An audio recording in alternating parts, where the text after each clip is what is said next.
আপনার পালিত কুকুরের কাছ থেকে একাইনোককাস গ্রানুলোসাস পরজীবীর ডিম আপনার শরীরে প্রবেশ করবে। তারপর সেইটা আপনার ব্রেনে পানি ভর্তি টিউমারের মতো সিস্ট তৈরি করবে। বাড়িতে কুকুর পালার ফলে যে 5টি রোগ হতে পারে এবং এই রোগ থেকে নিজেকে কিভাবে সুরক্ষিত রাখবেন সেগুলো জানতে পারবেন এই ভিডিওতে। আমি সৌরভ ইসলাম সাগর, MBBS 4th ইয়ার।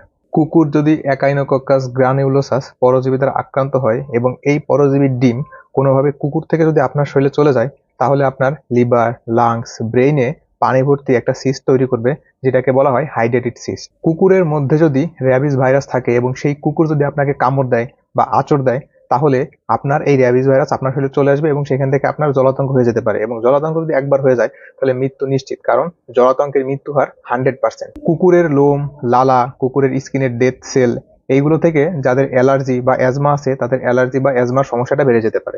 বিড়াল একটা পরিষ্কার প্রাণী, বিড়াল নিজেকে পরিষ্কার রাখতে পারে, কিন্তু কুকুর কিন্তু নিজেকে পরিষ্কার রাখে না, সে একটা অপরিষ্কার প্রাণী। অপরিষ্কার থাকার কারণে কুকুর সহজেই ব্যাকটেরিয়া, ফাঙ্গাস দিয়ে সংক্রমিত হয়ে যায়। কুকুর যদি ব্যাকটেরিয়া বা ফাঙ্গাস দিয়ে সংক্রমিত হয়, তাহলে কুকুরের কাছ থেকে আপনিও কিন্তু সহজে এই ব্যাকটেরিয়া বা ফাঙ্গাস দিয়ে সংক্রমিত হতে পারেন।